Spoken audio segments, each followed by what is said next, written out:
కుమారుడా నీ పాపములు క్షమించబడ్డాయి. వారి విశ్వాసమును చూసి కుమారుడా నీ పాపములు క్షమించబడ్డాయి అనగానే అక్కడ శాస్త్రులు, పరిసయ్యులు, సద్దుకాయలు, చాలామంది తెలివైన వాళ్ళు, మహామేధావులు, ధర్మశాస్త్ర గ్రంథాన్ని అధ్యయనం చేసిన వాళ్ళు చాలామంది ఉండి ఈయనెవరు పాపాలు క్షమిస్తున్నాడేంటి, పాపాలను క్షమించేది దేవుడు కదా, ఈయన మనిషి అయ్యుండి పాపాలు క్షమిస్తున్నాడు ఏంటి అని వారిలో సనుగు గొనుగు ఎలా ఉంటుందంటే పైకి వ్యక్తం అవ్వదు, మనసులో అనుకునే మాటలు. ప్రభువుకి అర్థమైపోయింది, మనసులో మాట్లాడుకుంటున్నటువంటి మాటలు ప్రభువుకి అర్థమైంది. అందుకని తలంపు పుట్టక మునిపే, అది నీ పెదవుల నుండి బయటికి రాక మునిపే దేవునికి సమస్తం తెలుసు. దేవుని కన్నులు ప్రతి స్థలంలో ఉన్నాయి, ప్రతి ఆలోచన దేవునికి తెలుసు. ప్రతి ఆలోచన, నువ్వేం ఆలోచన చేస్తున్నావు కూడా దేవునికి. ఈయనెవరు మనిషి అయి ఉండి నీ పాపాలు క్షమించబడ్డాయి అంటున్నాడు. పాపాలు క్షమించేది దేవుడు కదా, మనుషుడైతే కాదు కదా. ఈయన పాపాలు క్షమించబడ్డాయి అని చెబుతున్నాడని వారు సనుక్కుంటూ ఉన్నప్పుడు వాళ్ళకి ఏమర్థమవుతుంది?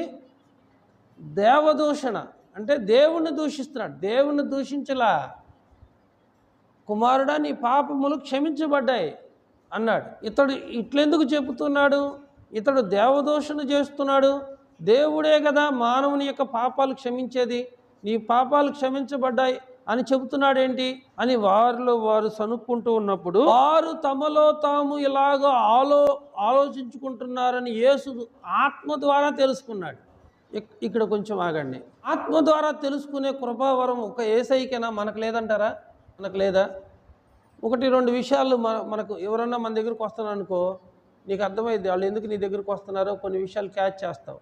ఖచ్చితంగా వాళ్ళు రాగానే అదే చెప్తారు, నువ్వు అనుకున్నదే చెప్తారు. అంటే ఏంది? నీకు ముందే తెలిసిద్దా కొన్ని విషయాలు. చాలామందికి కృపావరాలు ఉంటాయి, ముందు జరగబోయే కొన్ని విషయాలు వారు ఆత్మ ద్వారా తెలుసుకుంటారు. మనకైతే దేవుడు వాటిని తన ఆత్మ వలన బయలుపరిచి ఉన్నాడు. నీ యొక్క ఆత్మ నీలో ఉంటే కొన్ని విషయాలు నీకు దేవుడే తెలియజేస్తాడు. యేసు ప్రభు వారికి అర్థమైంది వాళ్ళు ఏమి మాట్లాడుకుంటున్నారనే విషయాలు అర్థమైంది. ఎలా? ఆత్మ ద్వారా ఆయన తెలుసుకున్నాడు. ఆత్మ ద్వారా తెలుసుకునే కార్యం ప్రభు ఒక్కరిదే కాదు, కానీ ఆయన ఎందు విశ్వాసం ఉంచిన ప్రతి ఒక్కరికి కూడా ఆ కృపావరాన్ని దేవుడు అనుగ్రహిస్తాడు. అందుకని ప్రభు అంటాడు, నా యందు విశ్వాసం ఉంచిన వాడు నాకంటే గొప్ప కార్యాలు చేస్తాడండి. ఆత్మ మనకు అనుగ్రహించింది. అయితే ఆత్మ ద్వారా బయలుపరుచున్నాడు. ఆత్మ అన్నిటినీ దేవుని మర్మములను కూడా పరిశోధించుచున్నాడు. కాబట్టి ఎదుట మనిషి యొక్క ఆలోచనలు వారు చెప్పక మునిపే, వారు మాట్లాడక మునిపే మనకు అర్థమైపోతుంది. అంటే అది దేవుని యొక్క ఆత్మ నీకు తెలియజేస్తూ ఉంది. వివేచన వరం అంటారు దాన్ని, వివేచన వరం. ఎదుటి వ్యక్తి మాట్లాడుతున్నప్పుడు ఆ వ్యక్తి యొక్క మైండ్ సెట్ ఎలా ఉందో నీకు అర్థమైపోయింది అనమాట. దాన్ని వివేచన వరం అంటారనమాట. కాబట్టి వారు సనుగు గొనుగులతో ఉన్నప్పుడు ప్రభు వారికి అర్థమైపోయి ఇక్కడ ఏమంటున్నాడు? నీ పాపములు క్షమించబడి అని చెప్పడం సులభమా, లేకపోతే నీ పరుపెత్తుకొని నడువు అని చెప్పడం సులభమా అంటున్నాడు. 2 విషయాలు చెప్తున్నాడు. పరిసయ్యులు, శాస్త్రులతో మీరెందుకు ఇలాగున ఆలోచిస్తున్నారు? ఈ పక్షవాయువు కలిగిన వ్యక్తితో నీ పాపాలు క్షమించబడి ఉన్నవి అనుటకు సులభమా, లేకపోతే నీ పరుపెత్తుకొని నడువు అని చెప్పడం సులభమా అని అడిగాడు. ఈ రెండిట్లో ఏ సులభం చెప్పండి? నీ పాపాలు క్షమించబడి ఉన్నవని చెప్పడమే సులభం. పక్షవాయువు కలిగిన వ్యక్తిని నీ పరుపెత్తుకొని నడవ అంటే, మీరు ఇక అలాగైతే డాక్టర్లు ఉండరు భూమి మీద, హాస్పిటల్స్ ఉండవు. మీరు అర్థం చేసుకోండి. పక్షవాయువు కలిగినటువంటి వ్యక్తిని నువ్వు లేచి నడవమంటే నడుస్తాడా? నీ పాపాలు క్షమించబడ్డాయి అని చెప్పడం సులభం అంట. ప్రభు అదే అన్నాడు, నీ పాపములు క్షమించబడి ఉన్నావని చెప్పడం సులభమా, లేకపోతే నీ పరిపెత్తుకొని నడువు అని చెప్పడం సులభమా? నేనేం దేవదోషణం చేస్తున్నాను, మీరెందుకు ఇలాగ ఆలోచిస్తూ ఉన్నారు? పాపములు క్షమించుట భూమి మీద మనిషి కుమారునికి అధికారం కలదు. ప్రభువారు ఏమంటాడు తెలుసా? మన పాపాలను దేవుడు క్షమించిన ప్రకారం మనం కూడా ఇతరుల పాపాలు క్షమించాలంట. ఇతరుల పాపాలను మనం క్షమిస్తే మన పాపాలను కూడా దేవుడు క్షమిస్తాడు. ఇతరులు చేసినటువంటి తప్పు పాపాలనేమో పాపంగా చూస్తున్నావు, నీవు చేసినటువంటి పాపాలేమో దేవుడు క్షమించమని అడుగుతున్నావు. పరిశుద్ధ గ్రంథంలో ఒక చక్కని ఎగ్జాంపుల్ చెబుతాడు యేసయ్య. ఒక యజమానుడు ఒకనికి 3 లక్షల రూపాయలు డబ్బులు ఇస్తాడు అప్పుగా. 1 సంవత్సరానికో 2 సంవత్సరాలకు ఇస్తానని ఒప్పందం అయ్యి డబ్బు తీసుకున్నాడు. ఈ సంవత్సరం 2 సంవత్సరాల్లో ఆయన అప్పు తీర్చలే. యజమానుడు అడిగాడు నా అప్పు తీర్చమని.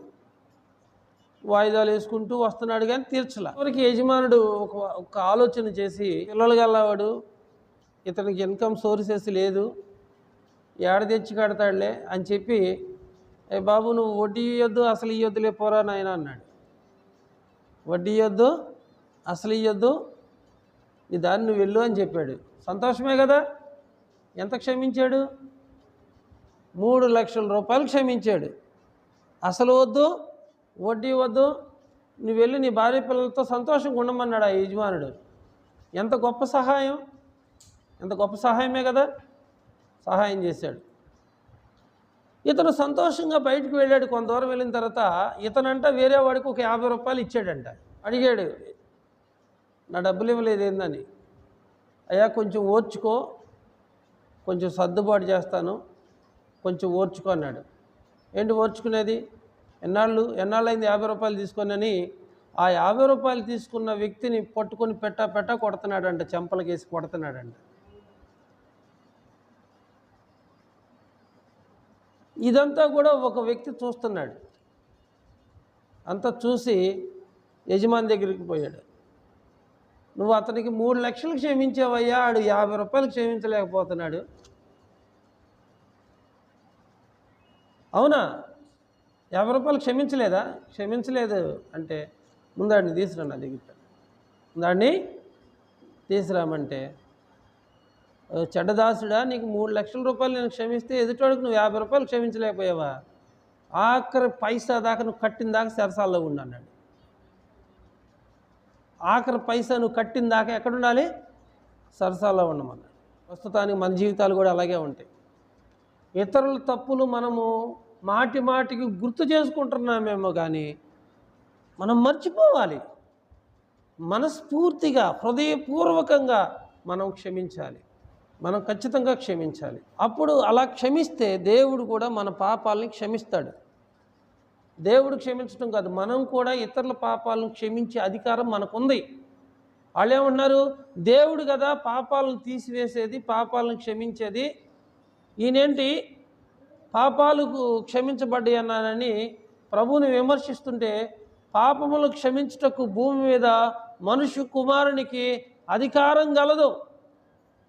మనం కూడా ఇతరుల పాపాలు క్షమించమని దేవుడు చెబుతున్నాడు. ఎవరైనా నీ విషయంలో చెడ్డగా ప్రవర్తిస్తే, తప్పుగా ప్రవర్తిస్తే వారిని క్షమిస్తే దేవుడు నిన్ను కూడా క్షమిస్తాడు. దేవుడు నీకు కూడా సహాయము చేస్తాడు.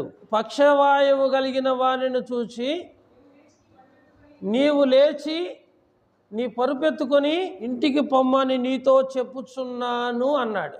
హల్లెలూయా! ఎంత గొప్ప అధికారం! ఆయన గద్దిస్తే రోగాలు తగ్గినాయంట. ఆయన వాక్కును పంపి వారిని బాగు చేశాను. ఆయన మాటలో స్వస్థత అన్నాడు. ఆ పక్షవాయువు కలిగిన వానితో ఎటువంటి ఆయిల్ కూడా రాయల, అసలు ఆయన్ని తాకను కూడా తాకల. కుమారుడా, నీ పాపములు క్షమించబడ్డాయి, నీ పరుపెత్తుకొని నువ్వు ఇంటికి వెళ్ళమని చెప్తే అతను విశ్వాసంగా లేచి కూర్చున్నాడు. ఎవరి సహాయం లేకుండా కూర్చున్నాడు. లేచాడు, పరుపు మడతేసుకున్నాడు, నడుచుకుంటూ వెళ్ళిపోయాడు. హల్లెలూయా! అనేకులకు విభ్రాంతి కలిగిందంట, ఆశ్చర్యం కలిగిందంట. ఈయన ఎలాంటి వాడు? ఇలాంటి కార్యాలు మనం ఏనాడు చూడలేదు, ఎక్కడా చూడలేదు. ఈయన మాటలకు సమస్తము లోబడుతున్నాయి. పక్షవాయువు కలిగిన వానితో నీ పరుపెత్తుకొని నీ ఇంటికి వెళ్ళు అనగానే అతను లేచి కూర్చున్నాడు, నడిచాడు, వెళ్ళిపోయాడు. పరుపెత్తుకొని మనుషులందరూ చూస్తూ ఉంటుండగా నడుచుకుంటూ దేవుని స్తుతిస్తూ తన ఇంటికి వెళ్ళాడు. అలాగే మన పాపములు మనకు క్షమించబడినప్పుడు మనలో ఉన్నటువంటి భారం మనల్ని విడిచిపెట్టిపోయిద్ది అన్నమాట. జాన్ బెన్యన్ అనే ఒక దైవజనుడు ఓ చక్కని పుస్తకం రాస్తాడు, యాత్రికుని ప్రయాణం అని. ఒక పాపాల మూట భుజం మీద ఉంటుంది. మూట ఉన్నంత వరకు ఆయన నడక సక్రమంగా కొనసాగదు. ఎప్పుడైతే సిలువను చేరుకుంటాడో ఆ మూట జారిపోయిద్ది. అప్పుడు ఆయన రిలీఫ్ అవుతాడనమాట. అలాగే దేవుని యొక్క వాక్యం మనకు తెలియజేస్తుంది, ఆయన లోక పాపములు మోసుకొని పోయిన దేవుని గొర్రెపిల్ల అనమాట. లోకంలో మనుషుల యొక్క పాపాన్ని మనకు మారుగా, మనకు బదులుగా మన ప్రభు అయినటువంటి యేసుక్రీస్తు వారు మోసాడు కనుక ఆ పాప భారం, ఆ పాప బంధకాలు, పాపపు సంఖ్యల నుంచి దేవుడు మనకు ఆయన అమూల్యమైన రక్తం ద్వారా విడుదల కలుగు చేస్తూ వచ్చాడు.